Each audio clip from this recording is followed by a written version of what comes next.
What's up, party people? I'm eating figs. Good figs. All right. Well, we didn't make it through all the Prince records in the last video as I anticipated. So we're going to finish it up. We're going to finish it up now.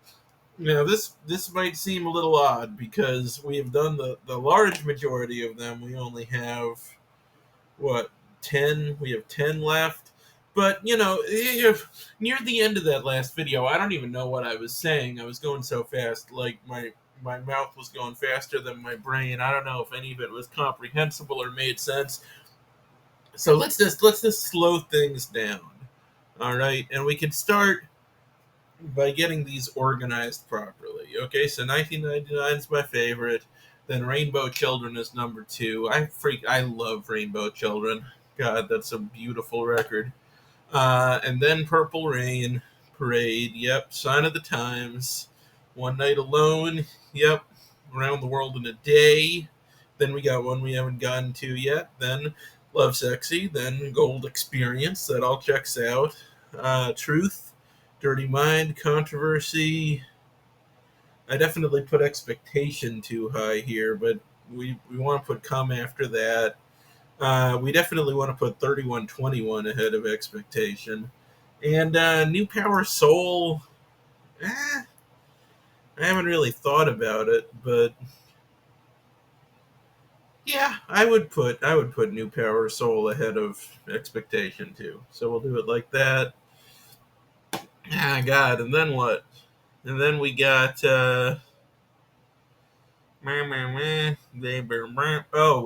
Emancipation. Got to put that at the top. See, Emancipation has some wonderful stuff. It's too fucking long. And then we got Prince. Then we got For You. That checks out. Then we got Batman. Then we got Musicology. Yes. Diamonds and Pearls. Love Symbol. That all checks out. The Vault. Yeah, Exodus. And what we got here? Crystal Ball, Black Album, Graffiti Bridge, Chaos and Disorder, Rave Into, Rave Unto. And then I prefer all of these to News. News is so boring.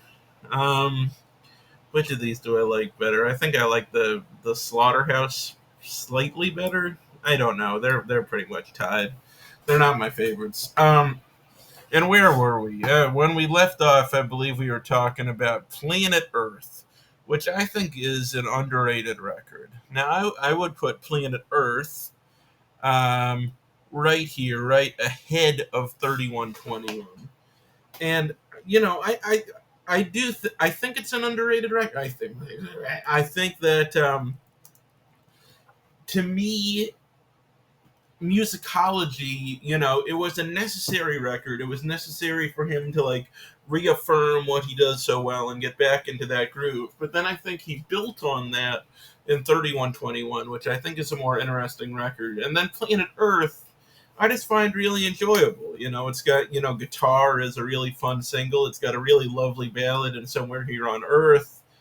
It's got Chelsea Rogers, which is a great single. The One You Want to See is one of my favorites. Actually, that song it gets stuck in my head all the time. I love that one. So yeah. I think if you've heard mixed things, give it a shot. Okay, and then he released these two MPL Sound and Lotus Flower, Lotus Flower, Lotus Flower. He released these two as a triple album with a record by one of his proteges. I think Bria Viante is her name. I haven't heard of that album yet, but I thoroughly enjoyed both of these two records. I think they're once again building even farther on that experimentation he brought back in on 3121, and there's a really crazy cover of Crimson and Clover on here, and there's a song called Dreamer, which is very Hendrixy and cool. And then on MPL Sound, he brings back Camille on a couple of songs. I haven't even talked about Camille yet. Camille was like an alter ego of Prince's, where he would pitch his voice up and he would sing from a female perspective, and he was going to do it as an entire album, but it ended up getting shelved. I think the record company rejected it, if I'm not mistaken, and then a lot of those Camille tracks ended up on Sign of the Times. But I actually love all of the Camille songs so much that I think if he'd put out that dedicated Camille record, that might be my favorite, or like right up there with 1999.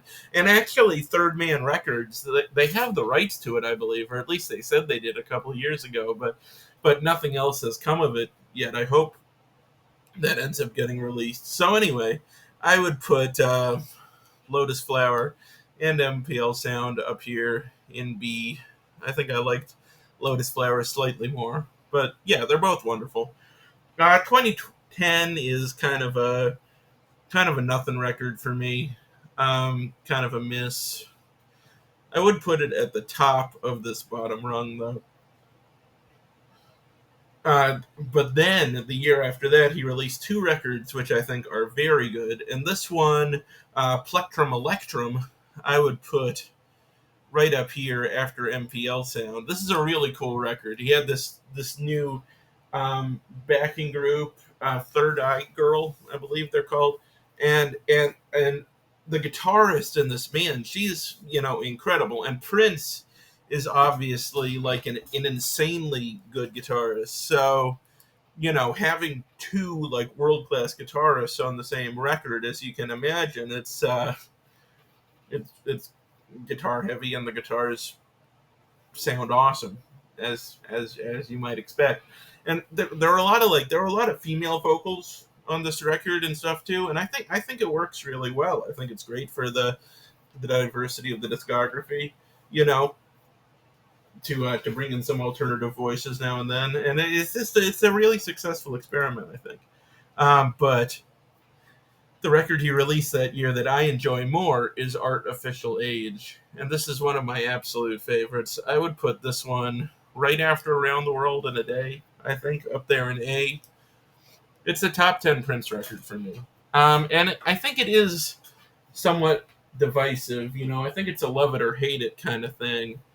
But, I mean, I love it thoroughly. I mean, it's Clouds. Like if just listen to Clouds. Like, if you like Clouds, give the rest of the record a try. Like it starts off with the song about like surprising your significant lady person with like a kiss on the neck, and when she's not expecting one, and how that can be a nice thing to do. And then it just it like cuts to Leon Lehavris narrating this thing where like Prince is waking up in the future, and he was like cryogenically frozen or something, and she's waking him up and telling him about this dystopian world they're living in and stuff. And it's just, and then he just goes right back to a song about kissing a lady on the neck, and it's like, what the fuck is going on? And it's the whole record is like that. The whole record is just wonderful. It's got Breakfast Can Wait, which I think is one of his most endearing singles ever. It's got Time, which is gorgeous. Just listen to it. I think it's real neat. I don't know. And then we get to the hit and runs, which was these were very unfortunately the last records he ever made, and the first one is not my jam. I think I would put it like right at the end, maybe above the. No, I think I'd put it below the Raves. Honestly, I think I would put it right there. And I value how much Prince experimented and tried different things, but this is kind of like he goes in this more electric kind of direction. It just doesn't quite work for me, though it does have this great song at the end called June, which is this ballad where he uses pasta burning on the stove as like a metaphor for like mortality and the passage of time. And that's fascinating. I love that song. And then you got Hit and Run Volume 2, the last record that was released during his life. And this is a strong one. This is a strong record. I would put this up here in the B row there.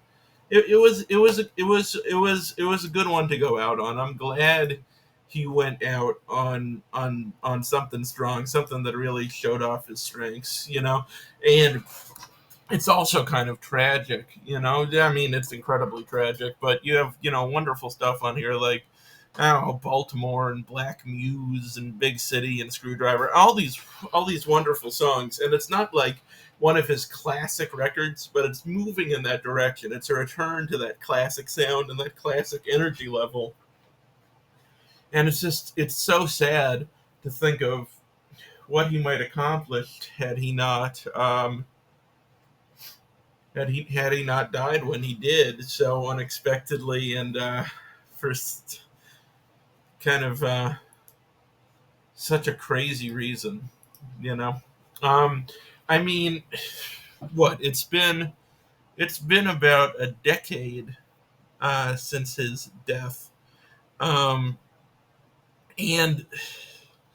who knows how many new records we would have gotten, like 12 by now, maybe something like that.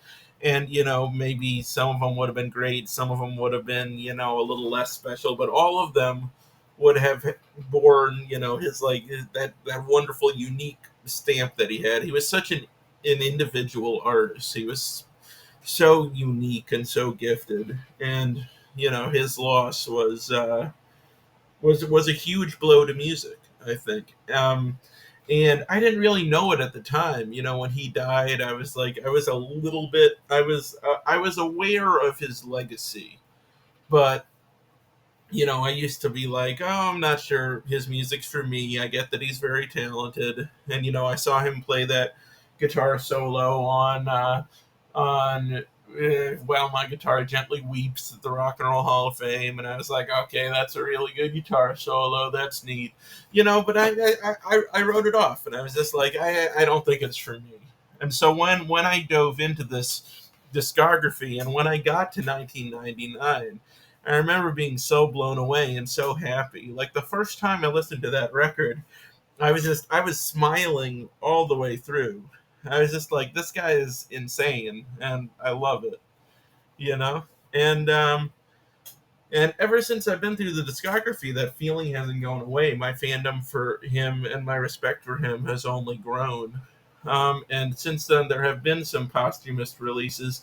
They don't even have the latest one on here. They don't have what's it called? Welcome to something. Welcome to America. Yeah, that's what it's called. I'm an idiot. It's called Welcome to America with a 2 instead of a TO. Yeah, it's an okay record. But these two down here are wonderful. Piano and a Microphone. I'm not gonna. I don't have these rated on my official list, but Piano and a Microphone I would put up there, and I would put Originals right up there with it.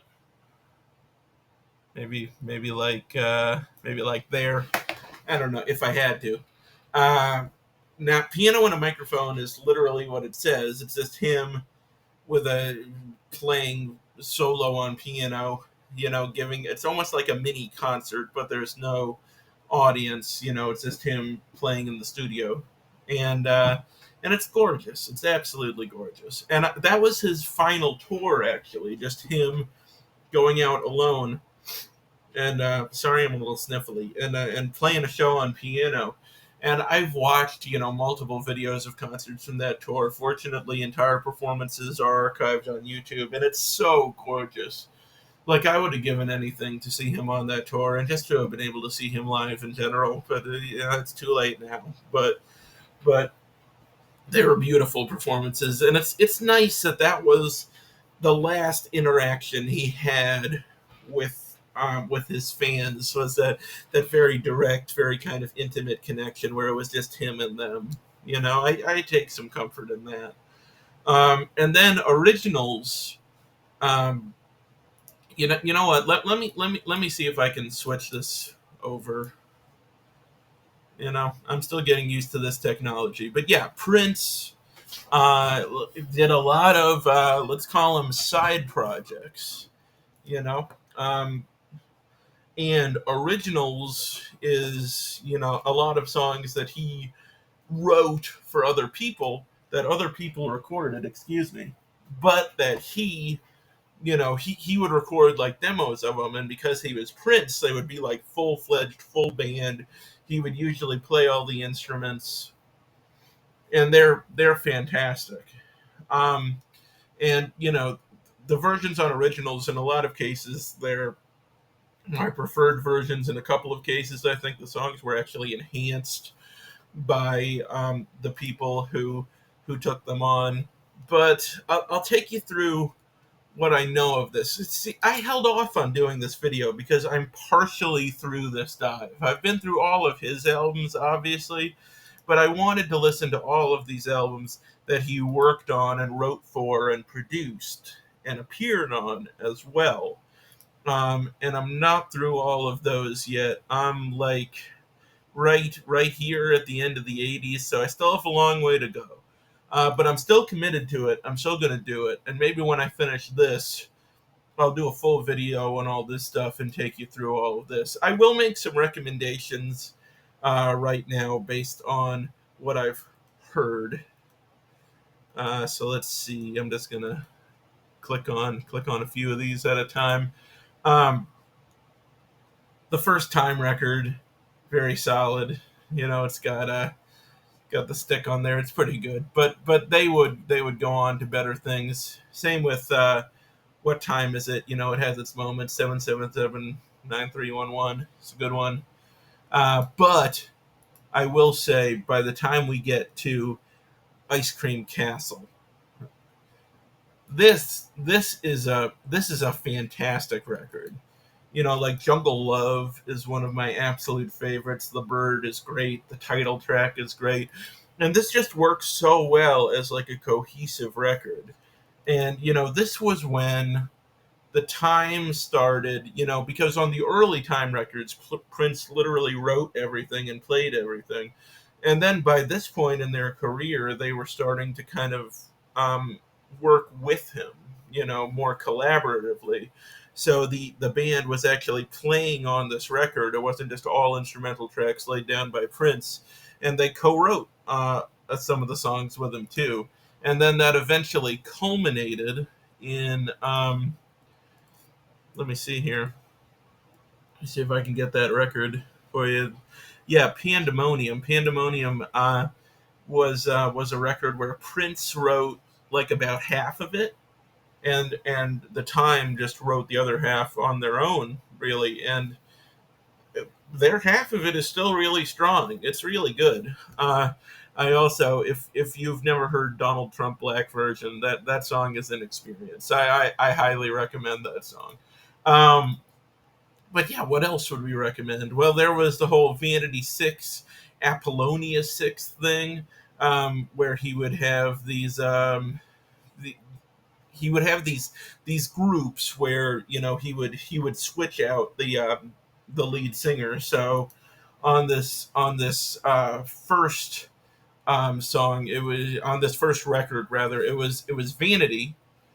And then when he made the Apollonia 6 record, he obviously switched Vanity out for Apollonia. And I mean, he wrote all the songs, co-wrote a couple of them on the second record, and especially this Apollonia 6 record is super fun. I actually have it on vinyl. I don't know if I can find it quickly enough to talk about it here, but I have it. I can't find it. I'll talk about it later. But yeah, really fun record. Check that one out, and check Vanity Six out too. Vanity Six is it's an interesting record. I dig it. Um, Glamorous Life, yeah, yeah. The first couple of Sheila E. records, the Glamorous Life and Romance 1600, these are both fantastic albums. You know, uh, what Bells of Saint Mark, Noon Rendezvous, Glamorous Life, especially the title track is fantastic on that one.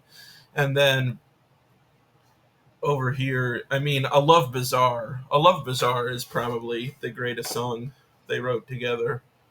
But those are both fantastic records, really fantastic records, and any Prince fan should check them out. The Family. This is the first record where Nothing Compares to You appeared. This is most famous for the cover by Sinead O'Connor, but it started on this Family side project, and this record is really enjoyable too. I'd recommend checking that one out. This was Prince. He had this Madhouse side project, which is if you like the jazzier side of Prince. These couple of Madhouse records are like straight up jazz records, and that was actually how he got his start too. Like in the this Lewis Connection band is very jazzy. Um, and some of these he only contributed to one song, like this Stevie Nicks album. He just came in and played keyboards on Stand Back. So not all of these he wrote and produced and played on, but quite a few of them he did. Um, and I don't know that I can go much farther than that. I mean, I've heard this Andre Simone collaboration, the Dance Electric. I've heard a lot of this stuff, but I still have a long way to go. So we'll come back to this when I get through it. But I guess the point is that this guy released an astounding amount of music, and a shocking percentage of it was incredible. And it's like the farther down the rabbit hole you go, the deeper you see that it is. You know. So, in conclusion, I would like to say if there was like a weird glow on the side of the screen in that last video, I don't know why that was there. I don't even know if it's there now because I mean I saw it when the video was like rendering, but now it's uploading to YouTube, and I haven't seen that. I haven't seen it past the render, so I don't know if that glow is there. But if it was there, I'm sorry. I don't know what that was about. And I will say, once again, I know that my audience is small currently, but I do feel bad that it took me like 5 days to post something. I had this bug or something or bad allergies or something like my throat really hurt. It's starting to hurt now because I won't shut the fuck up. But it's it's starting to hurt again. But I'm powering through. But I will say, we got up to 46 subscribers, and that was a glorious day for me. So close to 50, so close I could taste it, But then I checked today, down to 45. I lost someone. I lost one of them. And that's entirely on me. You know, I understand. I go that long without posting. I don't hold your interest. You're out of here, and I respect that. This is a two-way street, and I'm so appreciative for all 45 of you and the 46, the one of you that was that 46. If you're out there and you see this, please come back. I won't betray your trust again, until the next time I go on vacation or something, and then it's going to be like, 10 days or something. But other than that, I promise a steady stream of at least marginally decent content uh, from now until the end of recorded time. So I think that's about it. Prince is great. If you haven't listened to Prince, if you're like me and you're like, I don't know if Prince is my thing, give him a try. Prince is exceptional.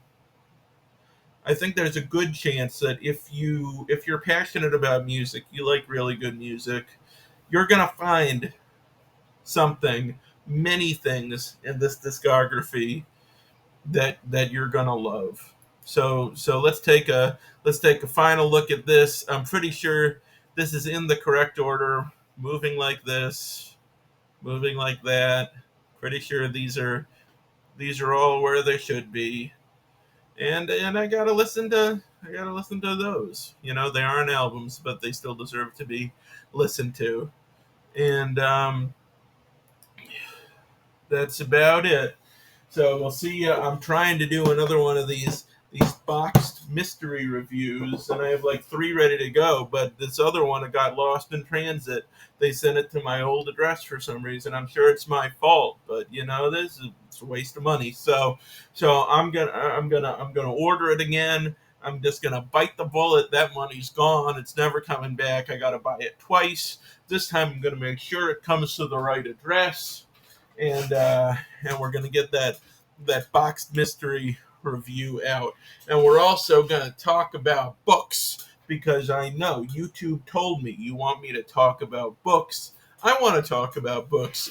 I don't read as much as I used to. I really should, you know, get back in there and start reading more. I was thinking a good way to get my reading levels back to where they used to be in terms of consumption, might be to get into that whole Dark Tower thing, that Dark Tower extended universe, not just read the Dark Tower books, but all the tangential books as well that kind of tie in.